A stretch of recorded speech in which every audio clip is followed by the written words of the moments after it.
told me, if you start talking up, I just do the teacher's step. I said, well, that ain't going to work on him. He said, he'll give it back to me. He knows it too well. Well, I tell you, one thing I do enjoy about this church greatly is that you guys like to sing. I thought there for a moment when we were here a while ago, I thought that Eddie was faced the wrong way.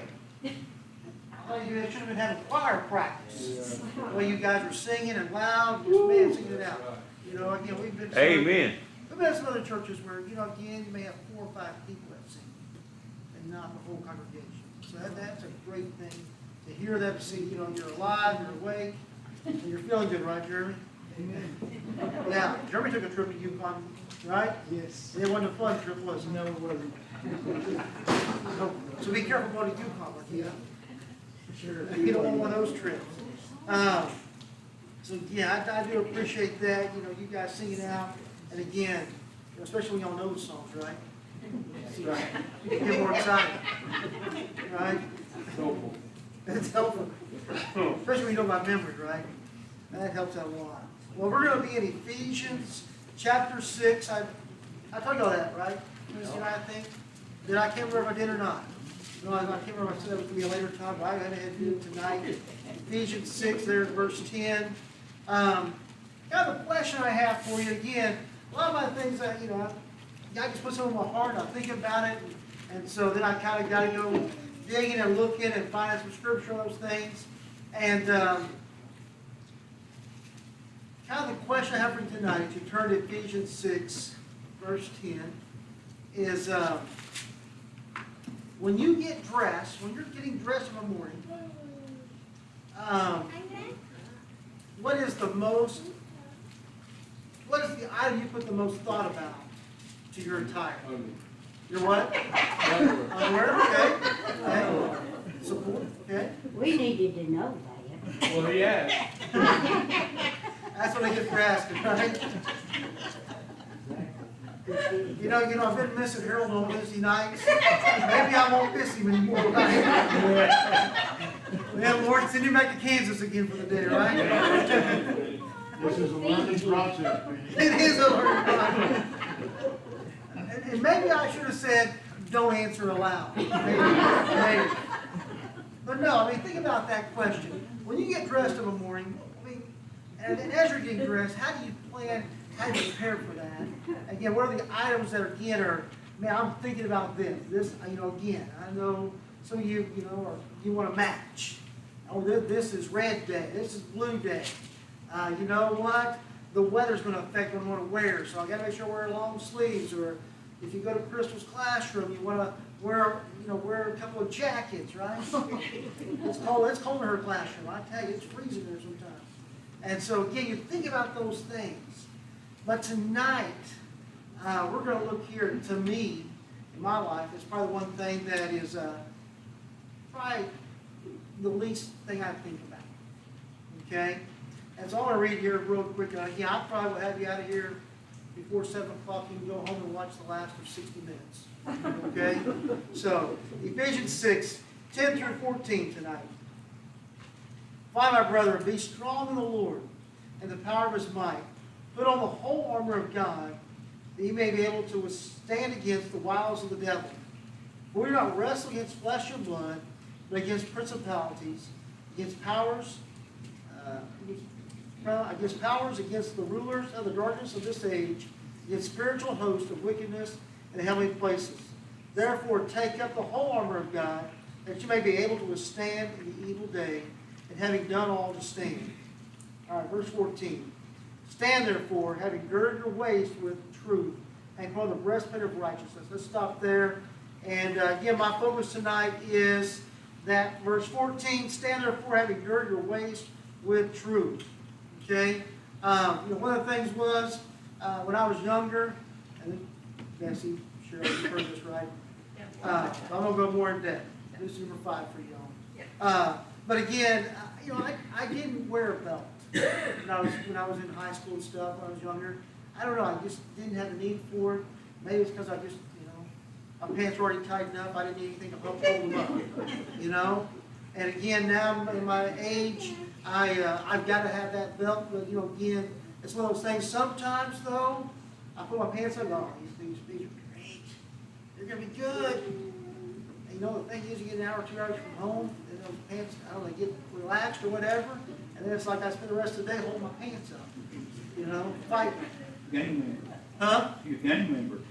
Yeah, yeah. You know, I think about that song. You remember that song a few years ago? It was, "I look like a fool with your pants on the ground." You know, again, you're spending that time, you're like, man.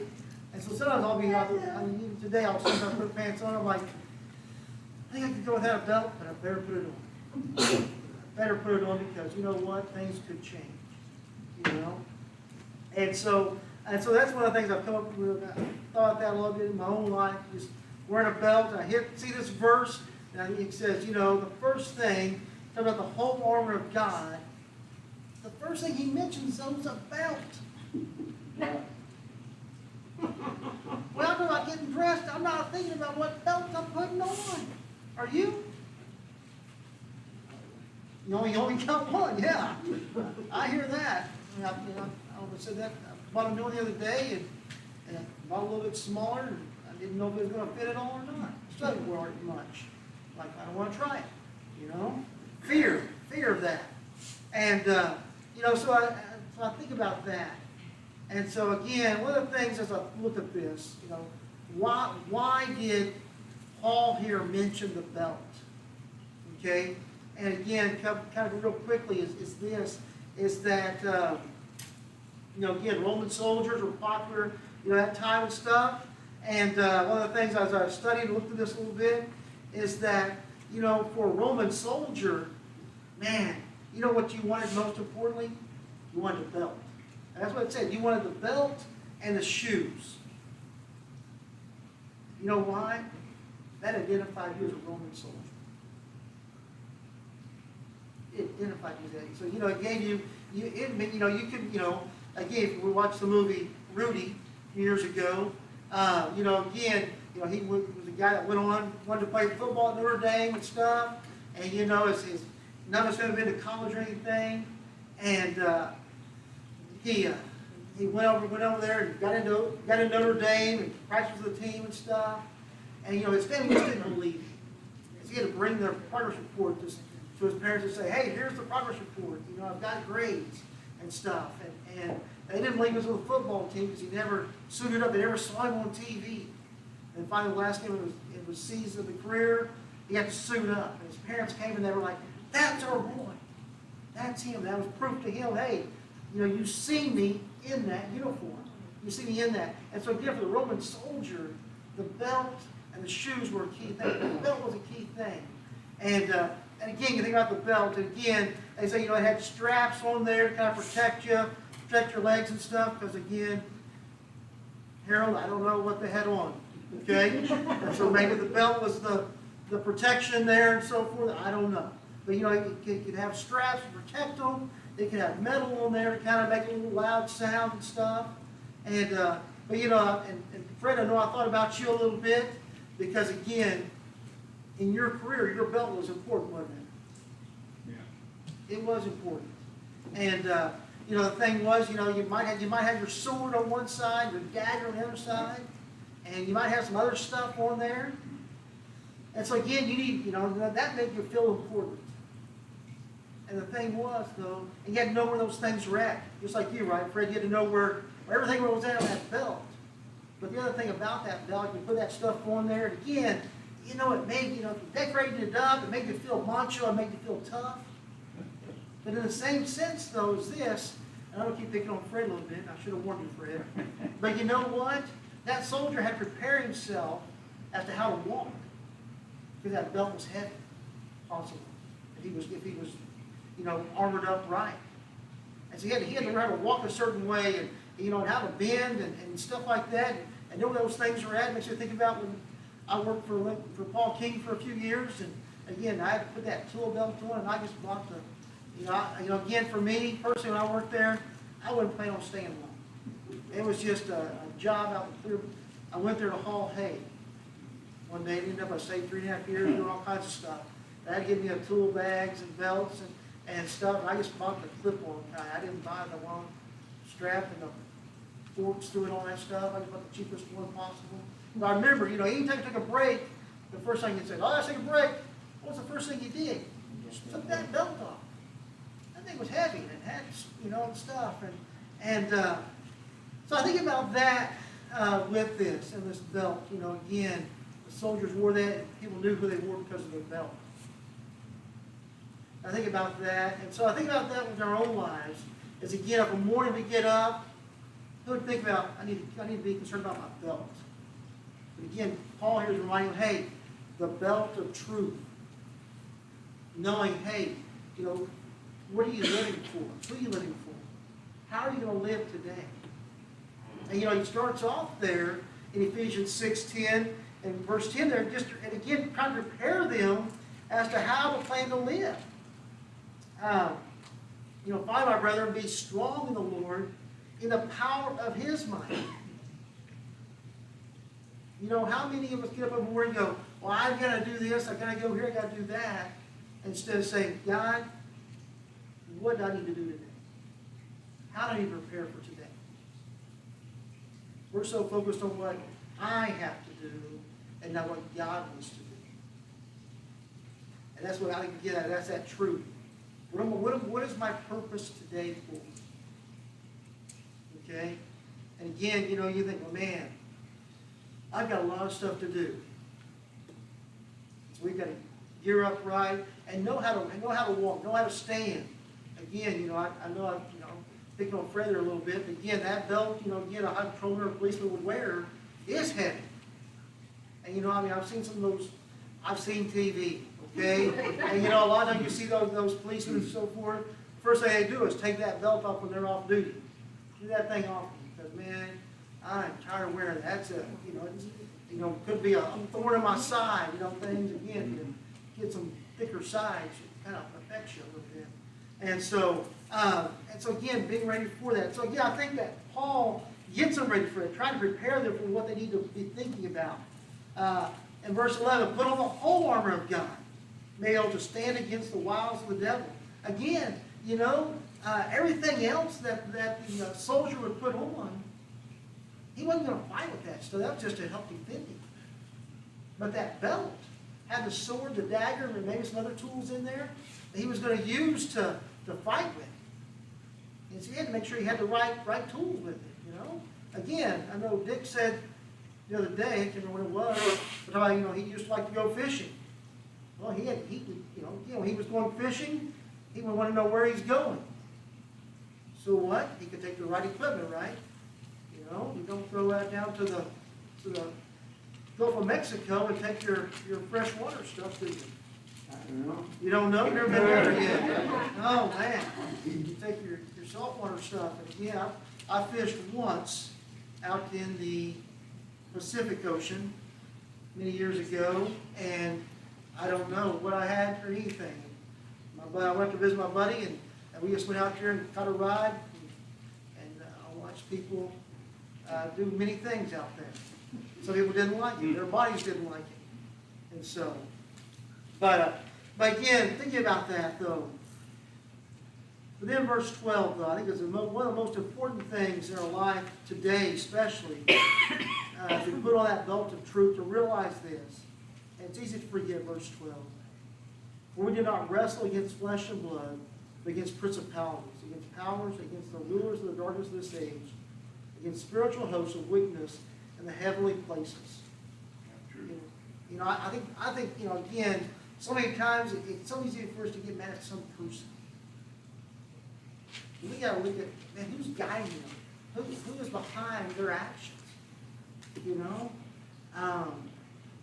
I know in my life, I've got to look at myself and see, man, who's guiding me sometimes in some of the things I'm doing? Is God putting, or not God, sorry about that, but is Satan putting somebody beside me just to antagonize me, just to knock me down, and that person doesn't even know what they're doing. That they're, excuse me. I used to tell students all the time, you'd be in church and stuff, or youth group, whatever, and I'd say, you know what, if you're acting up and talking and so forth, you know what you are? You're a tool of the devil. Because he's using you to distract everybody else. Okay? And again, when we don't realize what we're pressing against,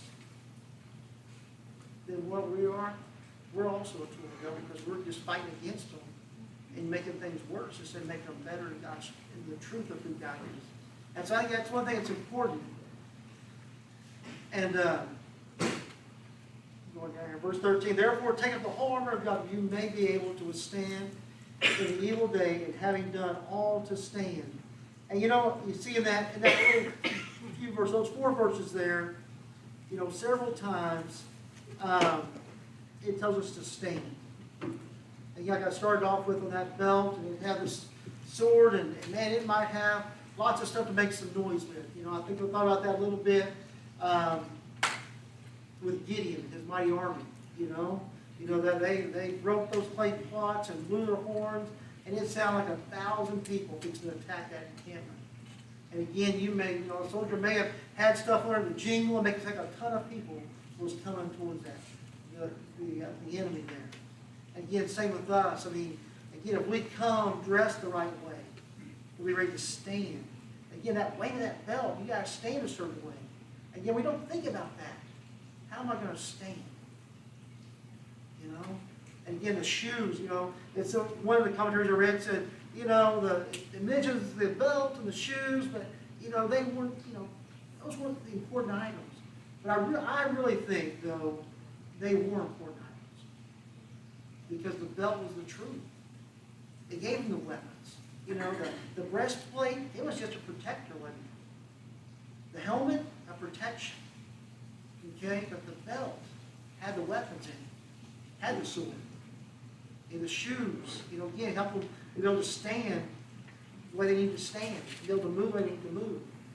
And so, again, I think about those things. And again, one of the things that really, as I talked about here, me wearing a belt, and I thought, me, if I don't wear my belt, again, I'm spending all day doing this. Pull my pants up all the time. It's one of those things where you don't have a belt on.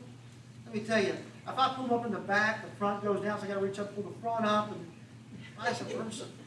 And here's the thing that really got me to think. I thought about that in my own life, spiritual life. When I'm not living in God's truth, you know what? I'm busy in my life trying to pull my pants up, because again, I said this, I said that, I did that. Again, I'm trying to fix that, correct that. And you know what? Man, if I just put the belt of truth on and live in God's truth, man, I'm not busy doing everything else. I can focus on what God's called me to focus on. I think about that, again, how many basketball players would you want to see that have to hold their pants up and dribble the ball and shoot? That wouldn't be a very exciting game, would it? Just think about the pitcher on the pitching mound. Got to hold his pants up and try to catch it, Can you do that again? I didn't get a picture. There you go, sir. There you go. And so much, and I think that's the way, again, and I know, like I said this the other week, I said, you know what? It's got to begin in me. It's got to begin in me wearing this belt of truth. I've got to put on my belt of truth every day. But I think about even our world today. Our world leaders, and so forth. And that's what they're busy doing. They're busy holding their pants up in spiritual truth. They're trying to find some kind of whatever truth they're living in. They're busy holding their pants up. They can't remember what they're doing, and they're distracted from the true calling that they've been called to do. And again, that's the thing that's in our world today. We're battling other things. We're battling each other instead of, hey, battling what's really happening, which is what? Satan's attacking us. He's prowling around like a lion. We went to Africa back in 2008, and we were out in the bush. We were out there with the Maasai. Again, one day we were out there, they had just butchered a cow, and they brought us a roast, freshly cut roast in a Walmart bag. Serious, no joke on that. But we had got to go. Now again, there they don't have a zoo. You go to the safari. Okay, we got to do that for one day, and we were standing around this pond, and there was the Pumbaa, the hogwart, Again, if you watch The Lion King, all that, what they call the animals in the movie The Lion King, that's their name in Swahili. That's what that is. Okay? But there was hippos over here, but there was this alligator, crocodile, whatever you call it. And I was really watching. I wanted to get close to that. I did. I wanted to get close to that. Why? Well, I mean, it's just sitting right there, Ron. It's just sitting right there. I'm like, I just want to see how close I can get, you know? Without getting bit. But you know what? One thing the tour guide told me, he goes, you be careful. Because you got to watch out for that tail. Because as I'm watching the head, he said that alligator will swing that tail around and knock me down. Boom, I'm bitten, I'm gone. You know? And I thought, whoa, I didn't realize that. And you know, just to think about how dangerous those animals are out in the wild. You know, talk about the hippo, you think, oh, it's just a hippo, oh, it's so nice. I didn't realize their mouth could crush me with nothing. You know, that's the same thing when we're not living in God's truths. You know what? Satan wants to crush us. He wants to destroy us in just a little bit. And so I think, you know, about our lives. What is your life like? Are you fully living with God's truths in your life?